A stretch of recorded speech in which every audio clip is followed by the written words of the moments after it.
need to know the truth. And Mike. Hi, everybody. Welcome to Disrupt the Chaos. I'm really excited about today's show. So we're going to get to our guest, Professor Robin D.G. Kelley, who is one of my mentors and as a historian always is right on point in what we need to be thinking in these moments. But for now, I just wanted to go over a couple of things. There's a lot of news, and I think at this point, it's becoming overwhelming what news, how much we're intaking, and all of that. So I just wanted to let people know, and I've gotten such great comments, that it is okay to say you're having anxiety. It is okay to say I'm taking a day off. It is okay if you want to be quiet and still and you want to write or you want to do art. We need everybody to contribute at this point. All the contributions and movements are not always in the streets, you know?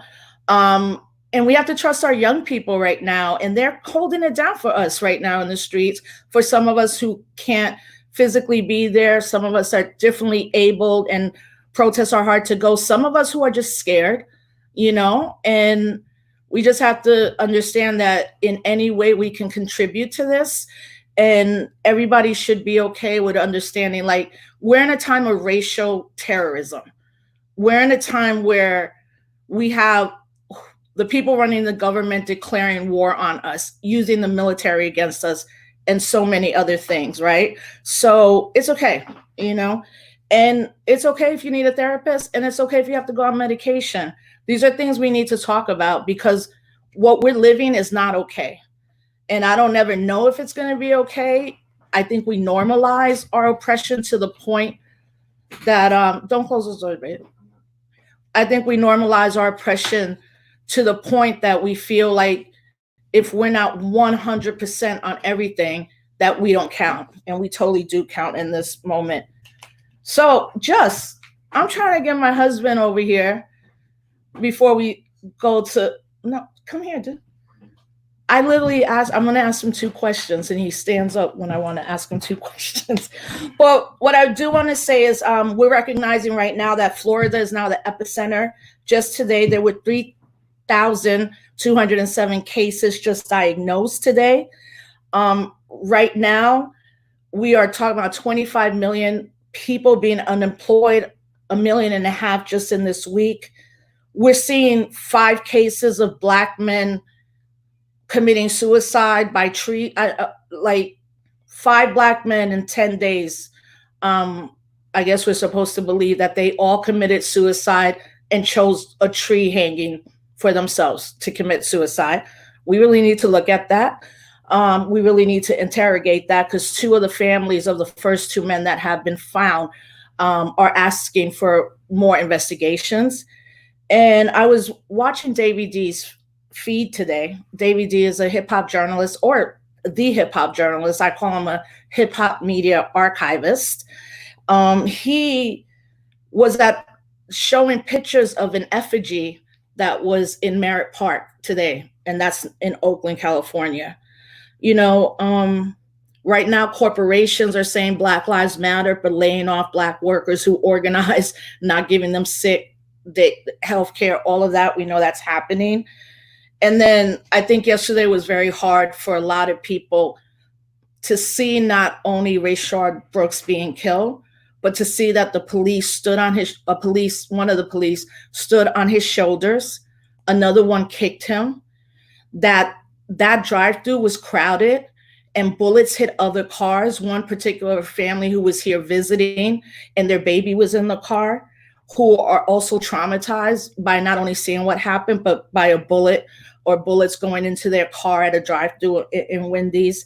We know that the 2 officers have turned themselves in, but what we're seeing right now is the police are locked in step with their with their fellow men in blue. And what's happening in Atlanta is that police are doing what is called a sick out, which people strike, right? They're calling it the blue flu. But what they're saying in Atlanta is that police are just beginning to quit. And we've seen officers all over this country who have resigned, you know, and I say, bravo, kudos to you, because we no longer need police. we are not safe with the police in our streets. And I do want everybody to look at a report that came out in 2012, which documented that every 28 hours, an African-American man, woman, or child is killed. That doesn't include other people in these statistics, you know, and a lot of white folks that get killed by the police are usually because their families have called because there's a mental health issue and they end up shooting the person suffering from mental health. But, you know, if police officers are quitting and turning in their badges, and in Seattle, they ran the police out and have now created this 6-block autonomous zone, then let's go. Let's go for it. Let's do everything we can do at this moment to support the movements on the ground. And the last thing I want to say before we bring on Professor Kelley is that, you know, it's interesting. Oh, well, just come here. I left you out of the conversation. You got to come closer, babe. Okay. So, because I'm going to let you go because he's got housework to do. So Rayshard Brooks is in a video clip that we're going to play a little bit later into the show. And in it, he's talking about how he had just come out of being incarcerated and how hard parole or probation is. And, you know, I told my friends this story. We've spoken about it publicly before. But when I met Justice, he told me he was on parole? Life parole. Life parole. So what that meant is if he violated anything, he could go back to jail for life. And I was like, that doesn't happen. That's crazy. And then I saw the paperwork and we had to like petition for, it took us 2 years to get him off of that. But the idea that someone comes out and they have to watch every step is what we have to understand. Rayshard Brooks did not want to go back to jail. And that moment would have landed him back in jail. So not only was there fear, I'm sure there was also fear because he's seen what happened to George Floyd and who would trust cops at this point. And he spoke about this in his own words. And I want to get to Professor Kelley first. We'll play it later. But I was just going to what does that mean? You know, I know what it means, but you always talk about how when you came out, you either had to make a choice of like working dead-end jobs or whatever. You had to report to your parole officer and all of that. Mm-hmm. So can you tell people what the experience was like? The experience Come closer, babe. So the experience is very hard if you don't have no support. As far as somebody to be with you or to guide you through the process of Go ahead. Going the process of going to parole and things of that nature. So you definitely need support. Lucky I had some support. You know what I'm saying? Then I have my family, my moms and them, you know, had that support. But it's very hard. If you don't got no support, it's hard for you to make it. And I got to the point I'm in the age like, I don't want to go back to jail. So I did everything I had to do so I could get past that. And that's what happened. But it's very hard. You definitely need support. You need support. And for my brothers and sisters that's coming home or is about to come home or that's out, whatever that case, you need support. So if you don't have no support, try to find some support. Somebody, a friend, a cousin, anybody, somebody. You need that support. For real. All right. Thank you, babe. Thank you. I'll see you later. Deuces. That's how we do in this house. All right. So let's bring on our guest, Professor Robin D.G. Kelley. And let's just bring on Robin. Like, I don't even have to yeah, you don't need to introduce me. I just put him on now. Yeah. But yes, professor, historian, dope ass brother, will tell you, will help you. And every time I feel like I'm crazy, I just hear his calming voice and he lets me know that this is a process. History happens every moment. And in fact, Robin, I was reading some of the words of Emil Harbel, where he wrote, "This is a preconception held by many people, even on the left, that imperialism made us enter history at the moment when it began its adventures in our country. We consider that when imperialism arrived in Guinea, it made us leave history, our history.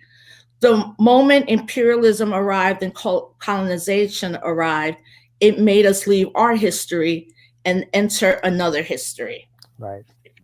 Right. No, that's a very powerful statement by Amilcar Cabral, who, as you know, was assassinated and was such a powerful figure in not just in the African liberation movement on the continent, in Guinea-Bissau and Cape Verde Islands, against Portugal, but also just a major figure who galvanized in the United States and the Caribbean and Canada the African Liberation Support Committee and the struggles in the 1970s in solidarity with African liberation. And it was Cabral who told folks here, look, you've got to pay attention. You just can't celebrate the past as you thought you knew it. You got to pay attention to class struggle. You got to pay attention to forms of oppression, and we're going to re-enter history. Re-enter history. In other words, when he talks about return to the source, that's what he's referring to, re-entering history and really taking history forward. And basically, the overthrow of imperialism is a kind of global phenomenon. Before I say anything, I just have to say, I know your listeners know this, but you're my hero. And you know that, Rosa. I mean, it's so funny that you mentioned me as a mentor. I never thought about that. I mean, we've known each other for at least 15 years, although I've been following you longer than that. And just the role that you have played in the struggle against all forms of oppression, including police violence, way back, before people were talking about Black Lives Matter. And I'm so happy also that you mentioned that 2012 report and the importance of Operation Ghetto Storm and the Malcolm X grassroots movement, who've been documenting police killings and vigilante killings of Black people for a long time. So, kudos to you, because there would be no movement had it not been for the groundwork that all of you of that generation did. And I think one of the things you have to do is really acknowledge that. Well, I appreciate that. And I do think, in terms of my political home, always being the Malcolm X grassroots movement and seeing my comrades then just build institutions, organizations like what's happening in Jackson with Cooperation Jackson, what Kamau Franklin is doing in Atlanta, now Detroit, with community movement builders, Monifa, Lumumba, Asha, Dreamhampton. These are I realize it damn, we're a strong crew of people, we might not all be together like we were for a while in Brooklyn, and Jabril, and also they saw Floyd, who many people understand the stop and frisk when they came down from, I think the name was Judy Shiland, the judge that said stop and frisk is unconstitutional. It's unconstitutional. But the case was brought by this brother they saw Floyd, who eventually went to Cuba and graduated from the medical program and is now a doctor in Nashville, Tennessee. So, yeah, I mean, I think part of it is too, we had to contend with each other. Mm-hmm. We just couldn't cancel each other. And I really hate that. And I've really been looking at myself and how I play part in cancel culture, because I have, and it even tweets from last year, I'm like, I should have never done that. No, but thank you for that. And of course, thank you for the Malcolm X grassroots movement. And not only that, but our report on let resistance be your motto. Mm-hmm. So we're in this moment. I mean, when you first saw what was happening over George Floyd, what was your immediate reaction? Well, there's sort of two steps. The first step was just watching the video. And, we're of a generation, the social media generation. I mean, I'm older, but, some of the young people, all they know are videos of Black people being killed.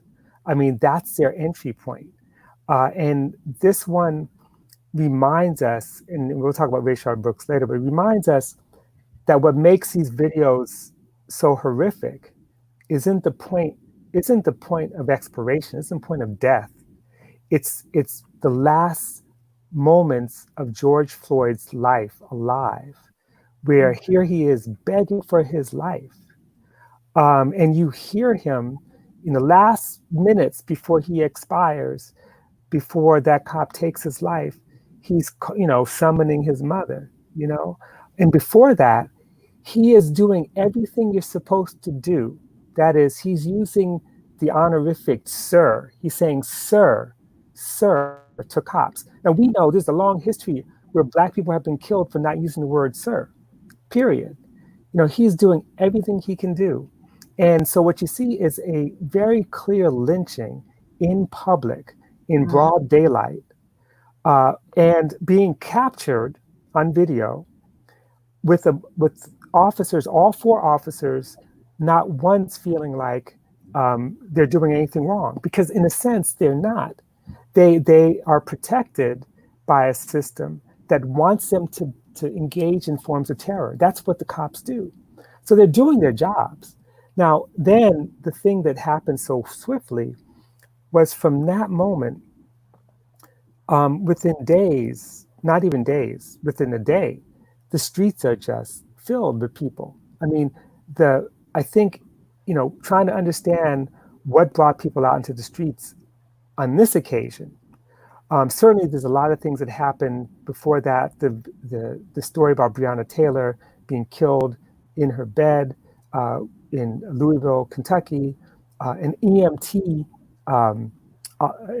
worker in the time of the pandemic.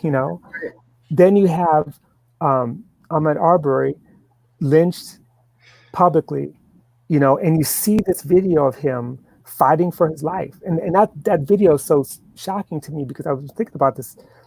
Here's a man who's probably been running for 3 or 4 miles. And in the middle of running, he can't even catch his breath. He has to stop and fight for his life. Now, the fact that he's even prepared to do that suggests the kind of world we live in. That's the kind of world we live in, where he knows his reflex is to defend his life against a white supremacist who's out to kill him.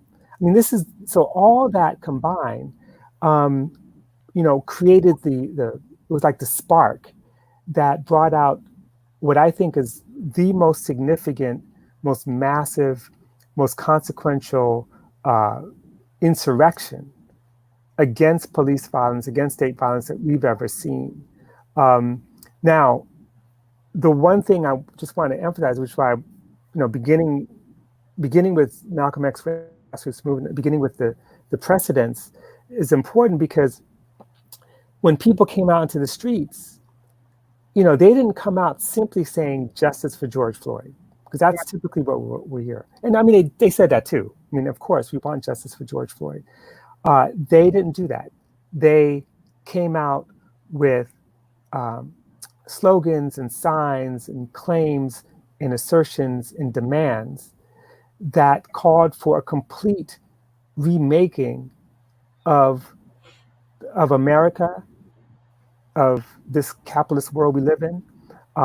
To say, to come out and not say, well, we want better oversight, we want better training, we want anti-bias training for cops. That wasn't the dominant discourse. The dominant position was, we want to end the police, because the police, like you said perfectly, the police make our lives dangerous. The police don't produce safety at all. They do the opposite. But people talk about defunding the police, eliminating the police, eliminating the forces that make us unsafe, but also what makes us unsafe are the lack of living wage jobs, the lack of access to healthcare, the attack specifically on all Black lives, including Black trans women and trans men, on queer LGBTQ communities, on elderly, on children. You see the whole range of struggle to basically save our lives, to create a future for ourselves, which of course has the capacity to create a future for everybody else. So this is, it's a sad, difficult time. but it's also a very exciting time in many ways. Yeah, and you know what? There's two things I think about. You know, it's interesting how the mainstream media was so happy to see, like, oh, there's white people there now. Okay, then let's cover this, right? And then they're not looking historically, like, let's say the last 6 years, where you've had groups like Dream Defenders or Mi Gente, Movement for Black Lives Matter, National Black United Front. We could go down the list, right. You know, and what it really is they're not understanding that this kind of newer generation of white young people were like, the younger Black and brown folks were like, yo, you might have a role to play, but it's not that role. Like, right. you want to mess with, well, you're going to follow us, you know, which, you know, people should be looking at the late 60s into the early 70s, when we had like the Weather Underground or anti-imperialist white folks who were fighting for Black and brown liberation. They gave their lives, or some of them are incarcerated right now because they participated in things around Black liberation and freedom. But, you know, I tell, when I'm speaking to a mostly white audience, I'll always say, you know, you've been robbed of your history too. You know, do you know the abolitionists and not just John Brown? Do you know, like, you know, your anti-imperialists like Laura Whitehorn and, you know, all the folks from A Weather Underground and other formations? So I think that's something we have to push back. And I'm glad that this younger generation does understand how to create their own narrative. You know, I think that's important. And I think one thing I've been very happy to see is really how the larger, quote, Latinx community, I don't refer to myself as that, I say I'm a Black Puerto Rican woman, but are confronting anti-Blackness. Mm-hmm. What I'm not quite happy about is that now there's kind of this thing in movement spaces where, like, all Latino or Afro-Latino, Latinx people are anti-Black. And I'm like, well, you can't say that. You know, you got to look at the struggle of Puerto Ricans and African Americans. You got to look in California with the Brown Berets, the Young Lords, and the Black Panther Party for self-defense. How do we keep bringing in the historical past, not as like a stagnant thing, but as its ebbs and flows? Right. That's a great question. And in fact, it's sort of answered by the example you gave of, you know, what is the source of anti-Blackness? You know, I mean, one of the problems that we have, and I totally agree with you, is there's an assumption that anti-Blackness is not historical, but a structure. And now by a structure, it can't be, you know, it doesn't move. It's stuck. And the only way to get rid of it is to blow up the whole thing. And what that means is that there's so many struggles going on and so many allies that we have and comrades that we have who have been anti-racist from the get-go and who are learning how to be even better anti-racist. First, a lot of Black people still need to learn how to be anti-racist themselves. Right. You know, we're working on that. But I mean, I'm talking about people, I mean, like the attacks on Asian American or the Latinx communities, and the assumption that they're all anti-Black, or that all immigrant rights activists somehow are anti-Black, as if there's no Black immigrants. It belies history. And so to study history is to pay attention to those movements and the movements that you're writing about in your dissertation. You know, you think about the Young Lords and just even the presence on the West Coast of the Brown Berets. And so many of those movements that emerge out of Chicano, Puerto Rican, Dominican movements have actually been in alliance with, in solidarity with, anti-racist movements, with Black movements. I want to give one example, because I'm glad you talked about the role that white people play. You know, it is true that the media is obsessed with white people involved in these protests. Right. And one of the things that disturbs me the most is when they say, I mean, liberals say this, and you know, liberals and so-called progressives will say this, is, well, you know, it's different about this movement. It's like so many white people, and therefore it's legitimate. They don't say this party, they don't say it's legitimate, but that's what they're trying to say, without acknowledging that they wouldn't be out there nor have the language of defund the police or abolition without the movement you mentioned, like Movement for Black Lives, Black Lives Matter, Movement for Black Lives, which is a coalition of over 70 organizations. You've got, Black Organizing for Leadership and Dignity, BOLD, the Rising Majority. You got Let Us Breathe Collective, the Black Organizing Project, all the organizations that erupted in Ferguson, so many young people, kids, in Hands Up United and, Million Hoodies and all these different organizations, they laid the foundations to make it possible for there to be white folks to get involved. But a lot of white organizations have been doing their job. I mean, Surge, Standing Up for Racial Justice is an organization that said, look, we know we're white people and we want to abolish whiteness, but we have to sort of deal with ourselves and be in solidarity with other struggles. Surge is one of the leading organizations in the streets in Louisville right now. People like Carla Wallace and others. Yeah. And the other organizations I want to mention is there's a new book out, I wrote the forward to it, on the John Brown Anti-Klan Committee. And the John Brown Anti-Klan Committee came out of a number of left organizations in the 1970s, a group of white radicals, and the way they were formed, and some of your listeners may know this or may not, the anti-Klan movement in the 1970s began in the prisons. That it was prisoners, Black prisoners in the prisons who are saying there are Klansmen who are working in the prisons as guards, as administrators, and they're organizing against us. We need help. And they reached out to a lot of the white radicals doing prison work, sort of political prisoner work. They formed the John Brown Anti-Klan Committee and began to fight the Klan. And they weren't just showing up with signs. Some of those cats were showing up armed, ready to fight the Klan. Yeah. And many people were hurt, some killed in the process of fighting the Klan. And they weren't doing it on our behalf. They were doing it in solidarity with Black people who had already been fighting the Klan and never stopped. And so that history, like you say, we don't know that history. It's not to say that the folks that are in the streets right now are the same people. It's to say that, that solidarity requires making a leap that's not about seeing yourself in other people or being sorry for people or having pity on poor Black people. Solidarity means recognizing that the struggle, that the people in the vanguard of that struggle for liberation, for abolition, are the people you need to follow, listen to, and join with, and sacrifice with, And that, I think, if that happens, if that's the next iteration of the struggle, then, it's going to be interesting.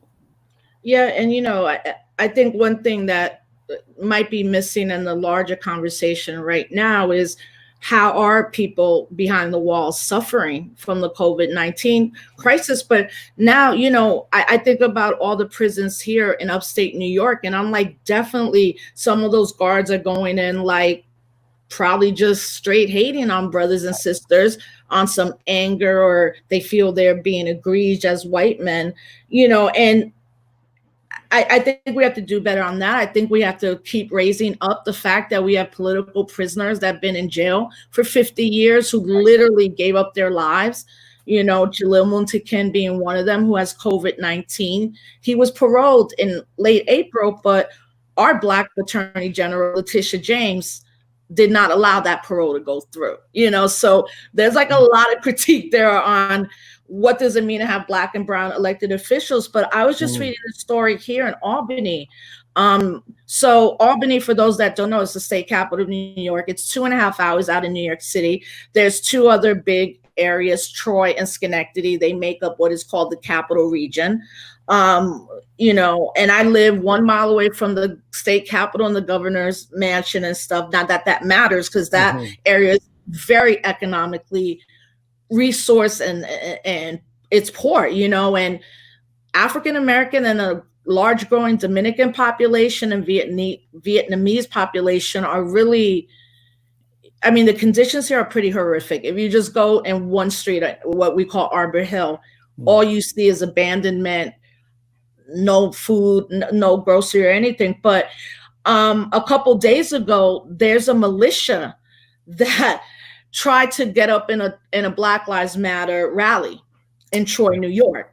So now they're facing weapon charges, and they're young, and their goal was to scare everybody at that rally. New York is not an open carry state, but right, like we're seeing militias, and what I think we definitely have to start to recognize is, first, I truly believe he's going to try to cancel the elections.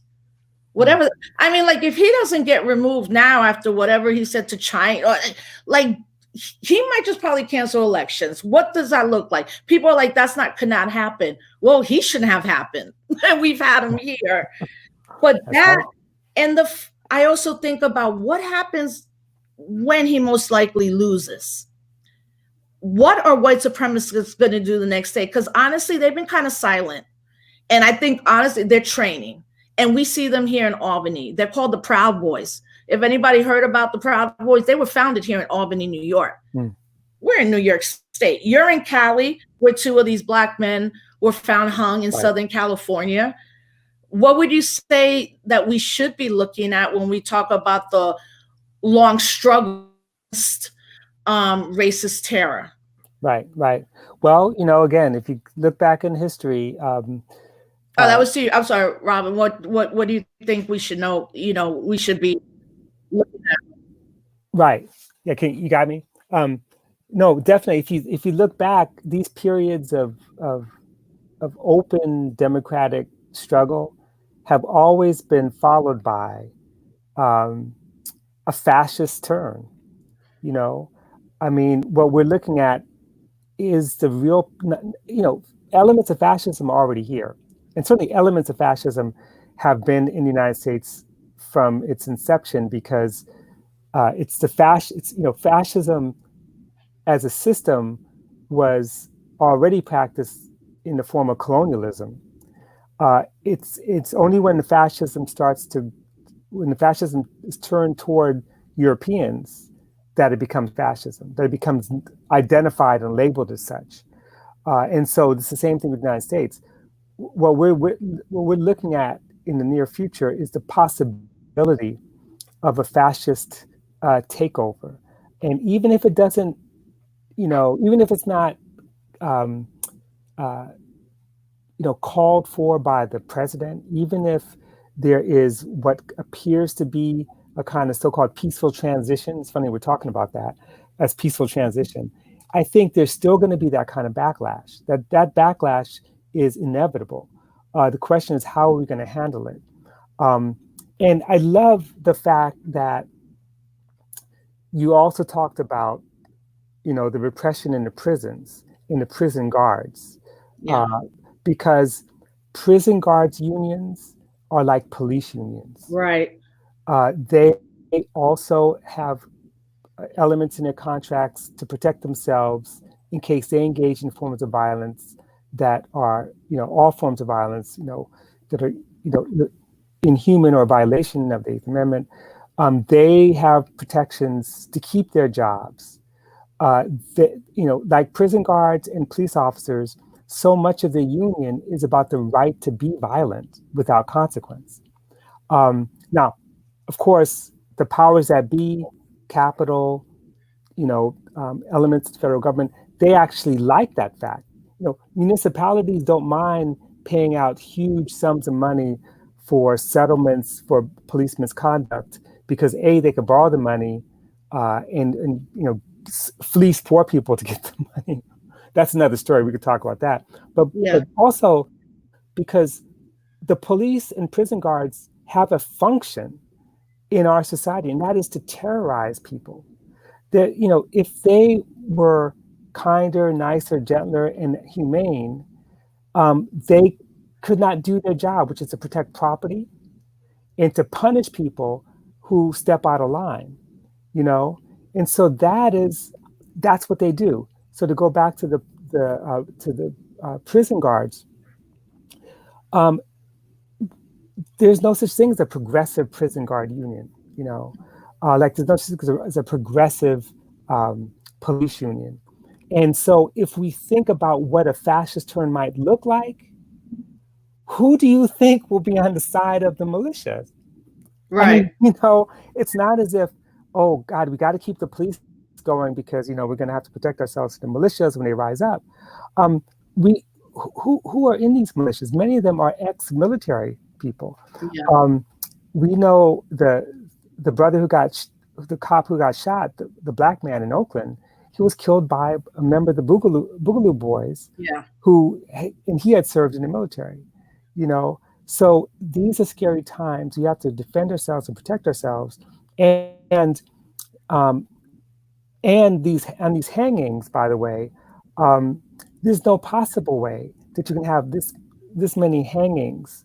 Hangings are hard to do from trees. If there's no stool outside, there's no, nothing that they could have stood up on, laying out there. I mean, we know that these hangings are most likely racial attacks. And by the way, you probably heard this, but the half brother of Robert Fuller, who was hanged in Palmdale, was killed by the police, just yesterday. I didn't know that. He was, yeah. The circumstances are not clear, but people were already protesting, Robert Fuller's murder, but this is his half brother shot by the police, by LAPD. So there's a lot going on. Yeah, I mean, I have to say, like, I don't understand how people don't get that. That's 5 men. Like, when have we seen that in a 10-day period? Like in contemporary times, that we're living in. But, the thing with the prisons, it literally hits close to home because Justice's brother is in Sing Sing. And we were able to communicate with him almost every day. And the last 2 weeks, they've rejected all his incoming messages. People may not know that most incarcerated people have JPay, with you can give them money, but you can also communicate with them, message or 30-second videos. And as of last month, 5 incarcerated folks in Sing Sing had died of COVID. So, we're like, we don't know what's going on. And then living in upstate New York, they're doing everything to keep these prisons open because it's the only job in small communities. Right. It's either you're working at Walmart or you're working in a prison, and there is no way. We have to find out more information. And the thing that I think really bothers a lot of us is that Walk Cuomo has been good on COVID-19. I'll give him his props on that. He's been horrific on granting, 70-year-old prisoners, right. Let them go. Like, they've been in there 30, 40 years, Of course, we talked about Jalil, and I remember when September 11 happened, and I got to see Jalil maybe 4 months after, but they locked down everybody in the prisons for like a month after September 11th happened. So the retaliation is like, I'm going to go to job and I'm going to whatever, or I'm going to do whatever I can do. And, I want people to understand when we talk about racial capitalism, because I know a lot of people have heard that term, but not sure what it actually means. So could you break that down for us? Sure. The simplest way to think about it is that, capitalism itself is not separate from racism. The way we often thought about racism is that capitalists use racism as a way to divide workers. And so therefore, racism is a kind of after effect. And so the presumption is, if you overthrow capitalism, racism would automatically disappear because there'd be no incentive for it. Now, that's not true. Basically, racial capitalism is based on the premise that capitalism emerged within a society, a civilization that was already deeply racist. And by that, I mean that human beings were assigned meaning, or groups were assigned meaning as hierarchies. And so even within Europe itself, you have racialized subjects, Jews, gypsies, quote unquote immigrant labor, Italian labor working in other parts of the Mediterranean, for example, and of course African labor. Even before the massive transatlantic slave trade, you have African labor across the Mediterranean that are considered, racialized, subjugated labor. You take that, and then you take the fact that capitalism emerges in the era of imperialism, as Emma Cabral talks about. I mean, capitalism and imperialism are not necessarily like two different processes. They emerge together. And so so much of global capitalism is based on the exploitation of Black and brown and indigenous bodies, both as capital, that is, as property to be moved back and forth, as collateral damage, as land is taken and people are being dispossessed, and as labor, from which their work is turned into surplus, which is taken by those who own the labor and turned into wealth, and then turned into capital to buy more labor, land, and goods. And then you have that's at the level of production, but at the level of consumption, racial capitalism also refers to the fact that there's a racialized system of inequality that's deliberate, that is both government sanctioned, state sanctioned, and not state sanctioned, but not necessarily legal. It's kind of extra legal. So Jim Crow, for example, Jim Crow is a system of not just separating Black and white in the South, or white from everyone else. Jim Crow is a system in which Black wages are suppressed legally, that people are paid less because they're Black, that the value of homes are devalued because Black people live there, that Black people who accumulate wealth, their wealth can be taken through violence. That's racial capitalism. A great example of that, just straight up looting, this is the real definition of looting, is Tulsa, Oklahoma. We're celebrating, or commemorating, I should say, the Tulsa Massacre of 1921 this month, 99 years. And the Tulsa Massacre is really amazing because it is a story of a stable Black community, the Greenwood community of Tulsa, Oklahoma, which, you can't say it was like super wealthy. The Black Wall Street thing is a little bit of exaggeration because it denies all the working class people who live there. It was like destroyed. But Greenwood was a stable, very independent, self-sufficient community that was destroyed by whites with the help of the police. 35 square blocks razed, almost 2,000 structures, homes, businesses, churches, schools, movie theater, destroyed. And before lots of stuff, these places were destroyed, white mobs went into Black people's homes and took their stuff, like literally stole their stuff and took it home. And the US government flying plane, right? It was the first they dropped bombs. Right. The one thing about the Tulsa Massacre that we don't talk about, though, is what happened the next day. And this is very important for our lessons about the National Guard and the carceral state, because this is kind of narrative going along saying, well, the police are bad, but the National Guard, they're good. Thank goodness for the National Guard. National Guards have a history of looting, by the way, huge history. So after Tulsa, after the massacre, the first day, the second day, state of emergency comes, is called by the governor. The National Guard comes in and they start to imprison Black people in these open air internment camps. 7,000 Black people. Now, they're not the ones who started the riot, They're the ones that are the victims of looting. They're homeless and they're placed in these open air camps, prisons, and a lot of them have to live there through the winter of 1921, 1922. So they're for months, and there's no charges.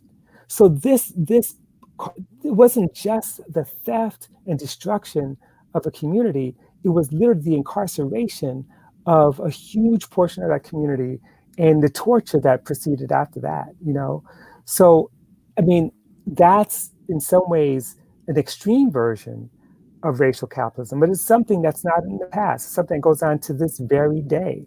The fact is, who gets paid, more? Who has more wealth? The fact that, Black families have about $5,000, it's going to be negative pretty soon, $5,000 average median wealth per family versus like 100,000 plus 100,000, more than 100,000 for white families. I mean, that's not an accident. That's not the lack of education or incompetence. That has to do with the fact that to this day, Black homes are valued less, Black people are paid less, Black people have less access to education, there's there's fewer opportunities for intergenerational wealth because you don't have wealth to give. You end up starting all over again. And then we're incarcerated at a higher rate, which we know in the case of, like you said at the top of the show, Rayshard Brooks had served some time. He didn't want to go back. Yeah. He knew that even if he went back for a week, that's going to have an impact on his ability to get a job. He's going to lose his job at the Mexican restaurant, and he won't even be able to survive. So that's reality. That's racial capitalism. Yeah, and Tandy, our producer, said it was also, white police that began to deputize other whites, right? And that's, 45 and his crew may not be deputizing, but their code language is speaking to them every day. And, the wickedness and devilishness of like them wanting to do this rally on Juneteenth. It's like he might have not known, but Stephen Miller knew. Mm-hmm. And Jared Kushner knew, right? And I have to say, it is kind of crazy to see thousands of white people already lined up, a couple Black, maybe some Latinos, right? Well, definitely some Latinos. Unfortunately, maybe not too many Black folks, but and African-American folks. But they're lined up for like since 2 days ago, mm-hmm. And it just, I'm not sure, like, well, look, we can't out-militarize or outgun the U.S. government. Right. But we have to, I just think that we have to now really elevate the discussion or even how we're moving, because yes, people are taking their risks by going out there and protesting. And because of tear gas and pepper spray, it hits your lung capacity. So and it's younger people now really are the ones that are like, I'm going out, we're seeing that happen. But what I didn't realize that one of the city council people was speaking about people lining up, and she goes, half of these people came from other states.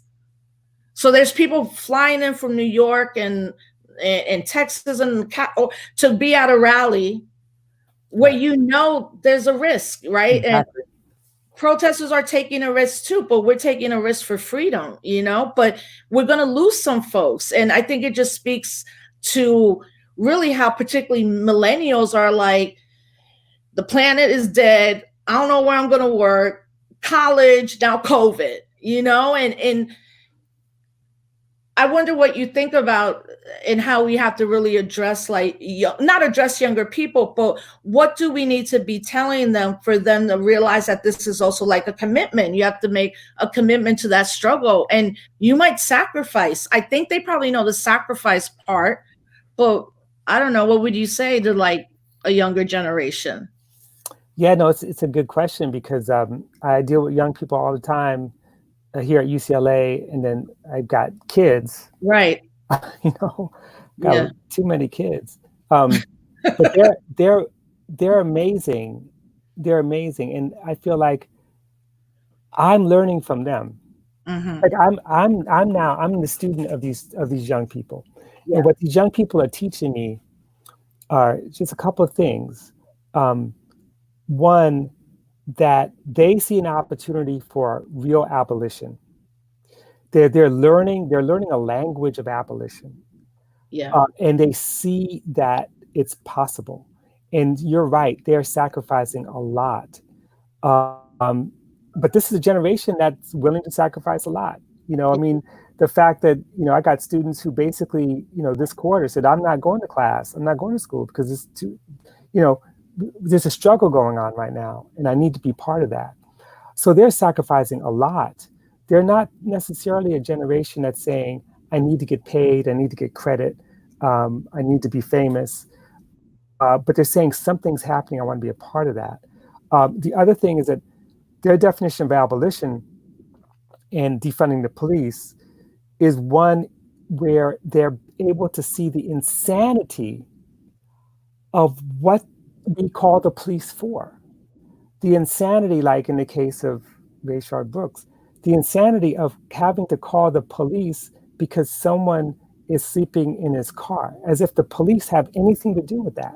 Yeah, our producer Tandy just said, why is Wendy or any fast food restaurant calling police on people who sleep in cars, right? How is that a criminal matter? Then we look at Amy Cooper, you know, a month ago, and Karen, the sheriff, crying because she couldn't get her Egg McMuffin and tied it into the protest. You're like, why all of a sudden has been this? Well, I guess if you believe the police are there to protect and serve and you don't see humanity in another person. But I would bet that most of the workers at Wendy's in Atlanta were probably like Black and brown folks. And that just sticks with me. Like, what the hell? You know, it's a reflex, though. See, this is the problem. Yeah. It's like a reflex. It's like you call the police. Can I share a personal story with you? Yes, which is about fast food restaurants and the police. So I went to college at Long Beach State University, Cal State Long Beach, back in the 80s. And when I was in school, Ron Settles was a football player and a student killed by the Signal Hill Police Department. And there was a huge set of protests around that. And with the protests came a lot of young white supremacists roaming around Long Beach. And I was in an organization, I won't say the name of it, but it's an organization that goes way back. And my members of the organization we went to a place called Pioneer Chicken. Pioneer Chicken, only the old people know about Pioneer. They may know about Popeyes, but Pioneer Chicken was like the bad version of Popeyes. So as if there's a bad version. But so the story is that we're walking down the street one night, and short story is a group of white kids, white supremacists, start yelling N-word, and they start chasing us, and they have 2x4s and wire cutters, like the big bolt cutters, the big bolt cutters. So we run into Pioneer Chicken, and then they come in, and then all my comrades leave. They run out, but I stay. I stay because my thought is, if they're going to kill me, let them kill me inside of a store, not in the alleyway. Let there be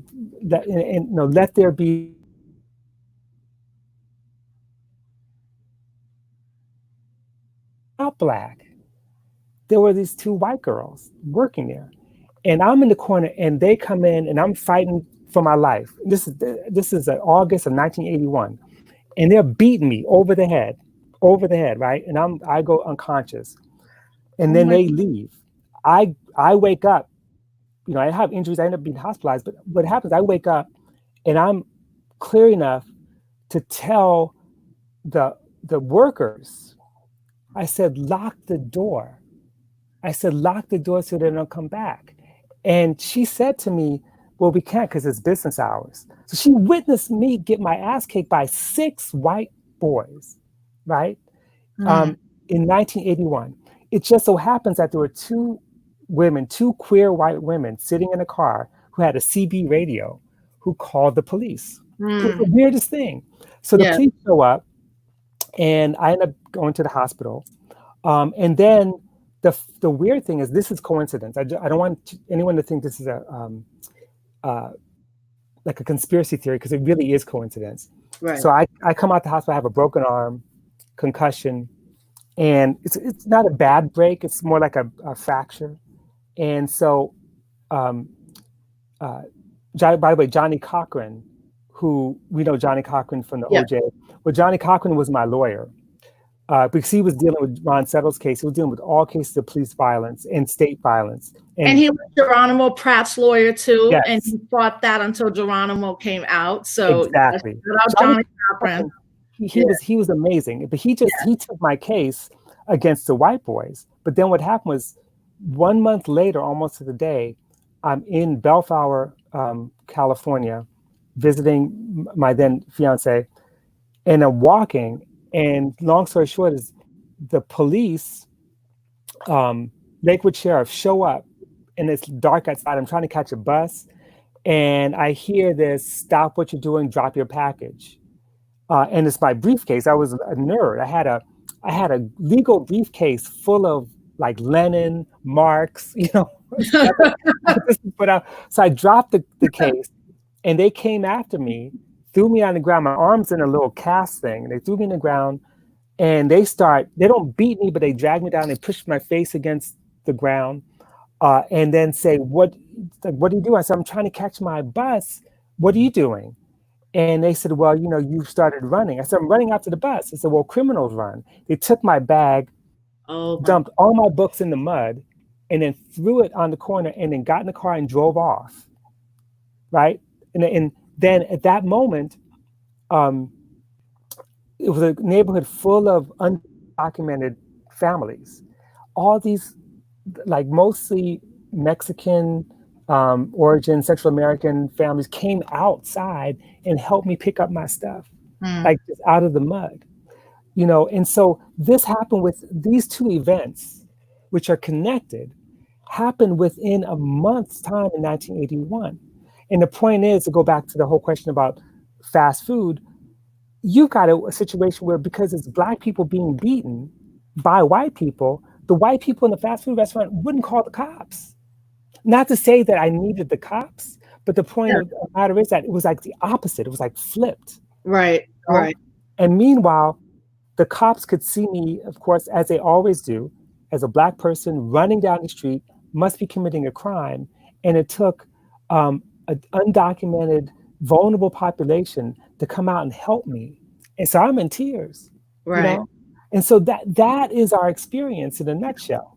And you were traumatized. You were just beaten. You could have died, and I'm glad that, younger folks are like, this is traumatic. Like I don't watch these videos. I watched them once and then I don't ever watch them. We've made it a point on our show not to share them because it's so traumatic. People are dealing with stress, anxiety, COVID, no job, and now like this heightened police terror and whoever in the White House, But I wanted to ask you, there's been two things that I have been looking at. I don't watch football at all, so I'm never a football fan, but I watch basketball. And Kyrie Irving yesterday said that he believes that none of them should play this year.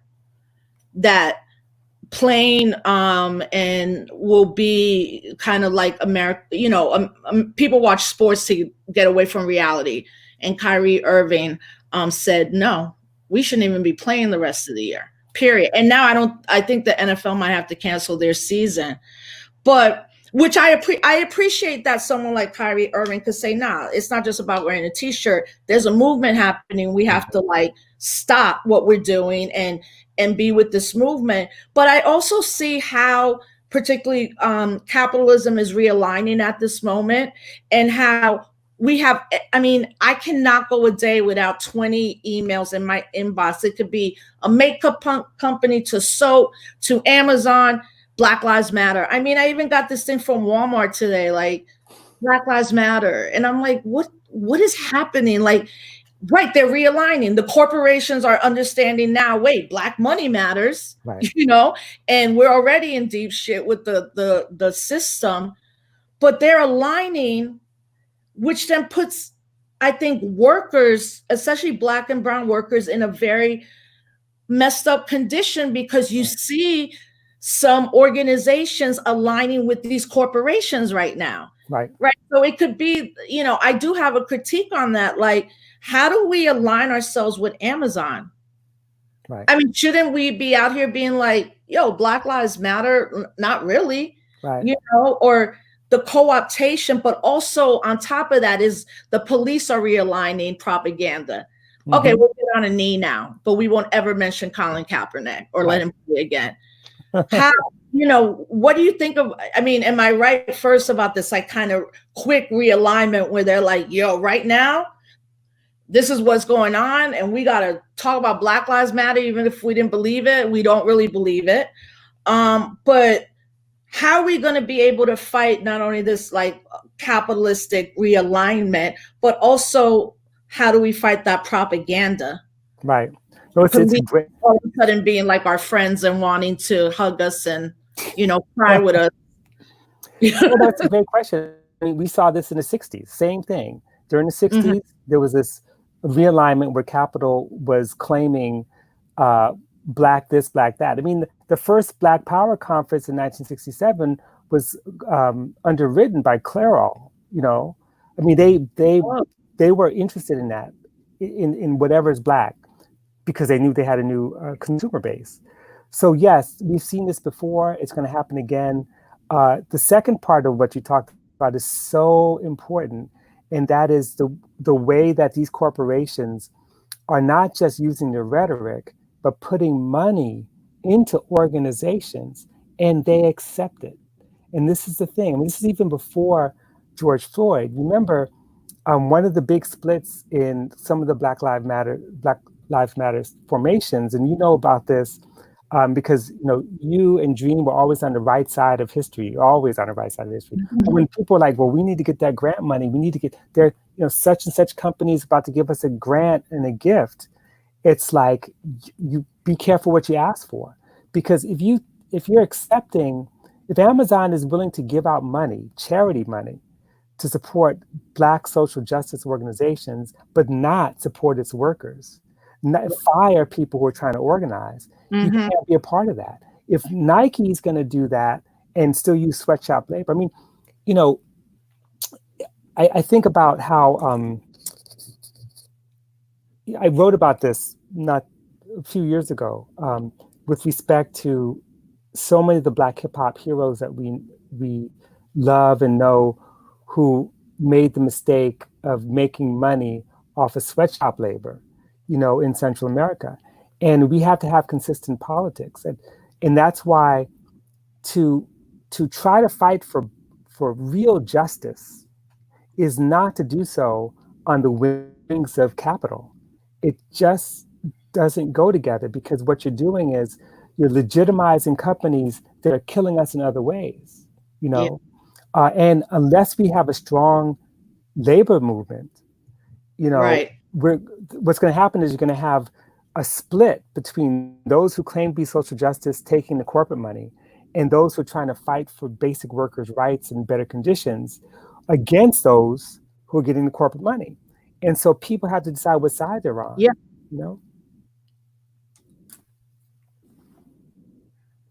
Yeah, no, and I mean, that's my critique right now. And, I get it. I get that, people could be like, well, I'm going to take this money and I'm going to flip it. And actually that can be right. You could, there are organizations that could take it and not be beholden. But I also wonder if people are aware, people like us are aware of our privilege, right? And what does it mean to be part of like this electoral bourgeois political class? What does it mean that all of us, I mean, I'm one of those people, I can work from home, and luckily I can do that, but that's because my husband is a custodian making not a great wage, but he has healthcare, that's the only way I could do it in our house. But, so yeah, I want to first thank you for your time, and I think this was very important, because I think a lot of now younger people are struggling with like what they can do besides be on the streets. But also when you talked about language, I kind of now really understand why Occupy movement did not last. And first, the language was just horrible, occupation, when you're talking about who occupies land and all of that. But there wasn't, I don't think there was a group of folks that were really thinking that we can have a lot of leaders, and that's beautiful, but we also have to have some kind of organizing mandate which is why I'm fascinated what's going on in Seattle. I mean, Seattle would be the place where there'd be like this autonomous zone, but Seattle's a place that treats African American, indigenous people horribly. Right. You know, what would be one thing that you do want younger people to understand about history? Because when you're living it, you're in the moment, but there comes a time, especially us as historians, that have to process the moment and kind of the idea of public history. And I think that's what we see now. There's public history, and how do we as historians mark this moment, but how do we talk to people who really on the streets, these younger folks, like this is part of a resistance struggle. We resist or we don't exist, as Palestinian people have taught us. Absolutely. Well, I think there are a couple of important lessons. One is that we do make our own history. You know, we don't, sometimes we think of history being made over our heads, and that you know, we're just sort of bystanders, or that the forces of power are so great. The fact is, power in the United States and imperial power around the world is actually not as strong as we think, which is why they're always responding. They're always trying to shore up its power. I mean, we have an economy that's on the verge of collapse. And we also, and it usually collapses on the backs of who? Working people, Black people, brown people. But we also know that we have created a crisis for the United States of America. And that's why the United Nations, once again, you know, in this human rights sort of element in the Human Rights Council is, you know, moving, hearing testimony from Black people. Again, this is a long history for another conversation, but moving to respond. It doesn't mean that the U.S., which is already withdrawn from the United Nations, is going to do anything about it. But what it means is that people are shivering. They're scared. They're scared that they may lose control. Fascism is a response to democratic possibility. It's not necessarily just kind of like a whim. Colonialism was a way to suppress and subjugate populations that were too powerful to do so any other way. And so here we're at the verge of either abolition of fascism. We'll have to see what happens. But the fact that they have to use force is proof of the weakness, you know? So I think that's important. The other sort of lesson in history is we always hear these liberals, you know, whether it's Obama or Cory Booker, talk about like the arc of moral justice. And they don't understand what Dr. King meant when he used that term. He wasn't saying that the arc of moral justice just bends, the moral arc in the universe bends towards justice. He wasn't saying it's automatic. He was saying that we need to disrupt things in order to bend it. And that's what struggle's about, that we can't be complacent, that the old ways of demonstrations don't work. Business as usual has to be disrupted. And I think young people understand that. And the last thing is that, history is not like an evolution, like we just sort of make an incremental change. It moves by leaps and bounds.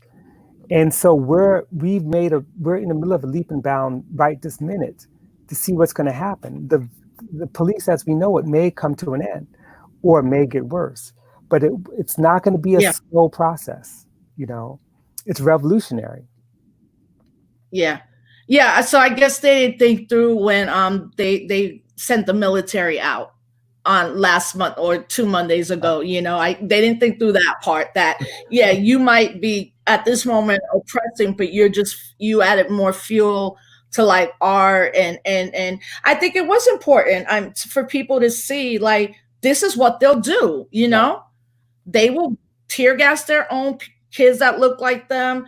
Even if there's a 30-foot fence around the White House, they will do this. And it has been fascinating to all of a sudden watch all these military people be like, we're not about that. And it's like, that's all y'all ever been about. Like it had, and lastly, for people to understand it internationally, like what you see here is minute for what the US military does all around the world. or what it funds all around the world, you know? And Tom, your producer, said American mythology is strong. So, right. Well, first I would say I didn't give you a proper interview, but I'm like a proper introduction, but I'm like, people can find who you are. We know who you are. I don't need it. And I wanted to get right into it. So. Yeah. I appreciate it, Rosa, as always. Yeah. As always. Well, I really thank you. You know, I'll have you back. Thank you. Yes. Yeah. Well, thank you for your time. You know, I know you're like probably writing your next book and all of that, but we'll have you back on. And I really appreciate it, Robin, and send love to the family from all of us. Thank you. I will do that. Take care. Okay. Bye-bye. All right. Love you, bro. Take care. All right. Well, look, we're going to close out today with our political prisoner highlight. Today, we will just briefly talk about Jalil Muntaqim, who we've been raising up a lot because he has COVID-19, and unfortunately, he's been in the hospital. And there's been a hearing that happened on May 28th. We hope that hearing will finally release Jalil back into our community where he could be taken care of. You can go read some of his work. Go to Free Jalil Muntaqim. You can also check out Asha Bandeli's article on Essence that she just wrote a week ago of why Jalil should be free. And he's one of the few remaining political prisoners of war here in New York State. And like I said, on April 27th, he was granted early release, but the Attorney General, Letitia James, and Black woman stopped that release. And Cuomo, as I tell everybody every time on the show, has really been horrible around particularly incarcerated folks. Like Jalil's 70 years old. He should not. He's been in jail for almost 45 years. This is insane. And that they knew he could catch COVID, you know? So we want you all to always go to JerichoMovement.com as well, where you can find out about other political prisoners. But on every show, we will highlight one. So we send our love, the JerichoMovement.com. We sell our love to Jalil. We know he's fighting. You know, he's a strong brother. He's fighting. And I just wanted to make two quick announcements. Tomorrow, obviously, is Juneteenth. Everybody's got 5 million things to do. And that's great. It's going to be a really great day for those of us who will go out and those of us who will have to stay home because we're not able to go out. Tomorrow, I will be part of a panel, Juneteenth Then and Now. You can watch at youtube.com/BrickTV. That's the Brooklyn, it's, well, I want to say the museum, but it's Brick TV, okay? And the hashtag is Be Heard Town Hall. I'm going to be on with Lori Combo, who is the majority leader for the New York City Council, and Robert Ganji, the executive director of the Police Reform Organizing Project. So you can catch us online. You can catch me also on Monday. I will be doing a Instagram Live with the Latinx House, which is founded by Monica Jimenez, who was the sister who wrote the New York Times editorial, where she said that whether you work in the field house or as a farm worker, or whether you're on a Hollywood set, that all women deserve to be heard in dignity. She's one of those pioneers, along with Tarana Burke, around really making sure that Black and brown women were not erased during Time's Up and all of that. So I'll be on Instagram Live at 7 p.m. with them on Monday. And next week we have a dope lineup. And I have posted on Facebook that, you know, a lot of times people say we can't find Black and brown women. We can't find Black non-gender conforming people or queer Black folks. And it's like, no, you don't want them on, but we want them on. So next week we're going to have Carmen Perez, Mary Hooks, from co-director Southerners on New Ground. We have to really talk about the incredible organizing that's happening down south. Sometimes we stay geographically west and east coast and not seeing what is really truly happening down south and the incredible kind of cooperative organizations that they're building down there. And Tamika Mallory, who couldn't be with us yesterday due to a flight delay, will be with us. So next week is, you know, sisters, and that's how we're going to roll. So I really appreciate everybody being with us. Please share this out. I want to thank our producer Tandi. I want to thank Robin for his time. I mean, he's been an incredible mentor, and he's just dope and beautiful, and you know, he has so much love for the people, but he's also our foremost historian, you know, especially in the academy. So we're grateful that he was able to spend time with us. So, you know, we'll see everybody next week, Tuesday, Wednesday, and Thursday. We'll put the schedule out. Please share this out with anybody. If you want to volunteer, help us out, hit us up at disruptthechaos@gmail.com. And until we see everybody, you know, everybody have a great day tomorrow. Let's celebrate our resistance, and stay safe, stay healthy, stay up, and we'll see you in the whirlwind. Thanks for joining us.